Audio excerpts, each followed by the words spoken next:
Black Beauty, Chapter 36, A Sunday Cab.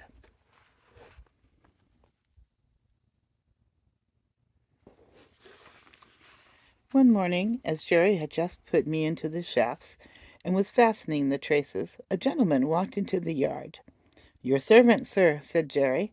"Good morning, Mr. Barker," said the gentleman. "I should be glad to make some arrangements with you for taking Mrs. Briggs regularly to church on Sunday mornings. We go to the new church now, and that is rather further than she can walk." "Thank you, sir," said Jerry, "but I have only taken out a 6 days' license, and therefore I could not take a fare on a Sunday. It would not be legal." "Oh," said the other, "I did not know yours was a 6 days' cab, but of course it would be very easy to alter your license.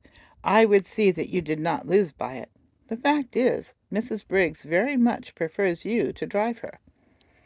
"I should be glad to oblige the lady, sir, but I had a 7 days' license once, and the work was too hard for me and too hard for my horses.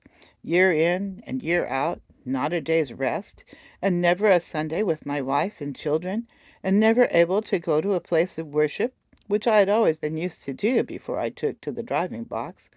So for the last 5 years I have only taken a 6 days' license, and I find it better all the way around." "Well, of course," said Mr. Briggs, "it is very proper that every person should have rest, and be able to go to church on Sunday. But I should have thought you would not have minded such a short distance for the horse, and only once a day. You would have all the afternoon and evening for yourself, and we are very good customers, you know." "Yes, sir, that is true, and I am grateful for all favors, I'm sure. And anything that I could do to oblige you or the lady, I should be proud and happy to do. But I can't give up my Sundays, sir. Indeed I can't. I read that God made man, and he made horses, and all the other beasts, and as soon as he had made them, he made a day of rest, and bade that all should rest one day in 7. And I think, sir, he must have known what was good for them.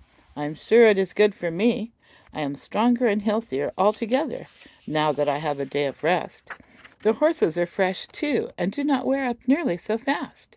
The 6 day drivers all tell me the same, and I have laid by more money in the savings bank than ever I did before. And as for the wife and children, sir, why, heart alive, they would not go back to the 7 days for all they could see."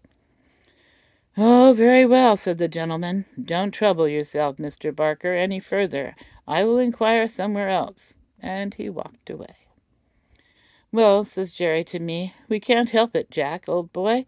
We must have our Sundays. Polly," he shouted, "Polly, come here." She was there in a minute. "What's it all about, Jerry?" "Why, my dear, Mr. Briggs wants me to take Mrs. Briggs to church every Sunday morning. I say I only have a 6 days' license.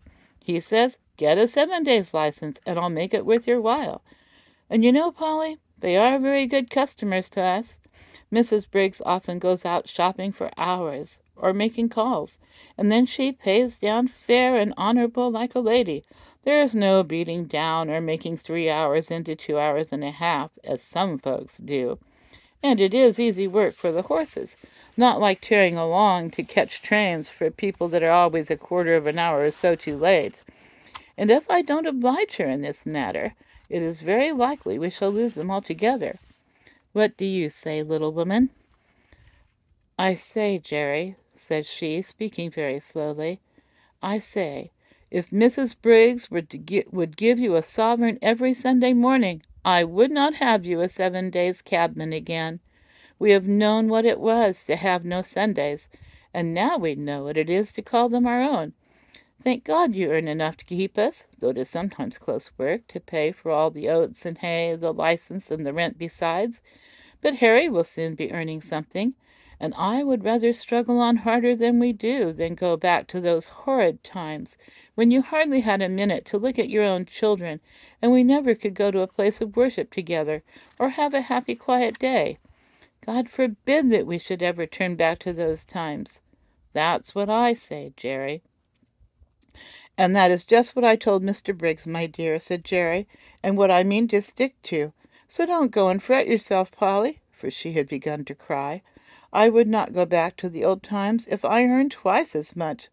So that is settled, little woman. Now cheer up, and I'll be off to the stand." 3 weeks had passed away after this conversation, and no order had come from Mrs. Briggs, so there was nothing but taking jobs from the stand. Jerry took it to heart a good deal, for of course the work was harder for horse and man, but Polly would always cheer him up and say, "Never mind, father, never mind. Do your best and leave the rest. 'Twill all come right some day or night." It soon became known that Jerry had lost his best customer, and for what reason. Most of the men said he was a fool, but 2 or 3 took his part. "If working men don't stick to their Sunday," said Truman, "they'll soon have none left. It is every man's right and every beast's right. By God's law we have a day of rest, and by the law of England we have a day of rest. I say we ought to hold to the rights these laws give us, and keep them for our children." "All very well for you religious chaps to talk so," said Larry, "but I'll turn a shilling when I can. I don't believe in religion, for I don't see that your religious people are any better than the rest." "If they are not better," put in Jerry, "it is because they are not religious. You might as well say that our country's laws are not good, because some people break them. If a man gives way to his temper, and speaks evil of his neighbor, and does not pay his debts, he is not religious. I don't care how much he goes to church. If some men are shams and humbugs, that does not make religion untrue. Real religion is the best and the truest thing in the world, and the only thing that can make a man really happy, or make the world any better." "If religion was good for anything," said Jones, "it would prevent your religious people from making us work on Sundays, as you know many of them do. And that's why I say religion is nothing but a sham. Why, if it was not for the church and the chapel goers, it would be hardly worth our coming out on a Sunday. But they have their privileges, as they call them, and I go without. I shall expect them to answer for my soul if I can't get a chance of saving it." Several of the men applauded this, till Jerry said, "That may sound well enough, but it won't do. Every man must look after his own soul. You can't lay it down at another man's door like a foundling and expect him to take care of it. And don't you see, if you are always sitting on your box waiting for a fare, they will say, 'If we don't take him, someone else will, and he does not look for any Sunday.' Of course they don't go to the bottom of it, or they would see that if they never came for a cab, it would be no use your standing there. But people don't always like to go to the bottom of things. It may not be convenient to do it. But if you Sunday drivers would all strike for a day of rest, the thing would be done." "And what would all the good people do if they could not get to their favorite preachers?" said Larry. "'Tis not for me to lay down plans for other people," said Jerry, "but if they can't walk so far, they can go to what is nearer. And if it should rain, they can put on their mackintoshes as they do on a weekday. If a thing is right, it can be done, and if it is wrong, it can be done without, and a good man will find a way. And that is as true for us cabmen as it is for the churchgoers."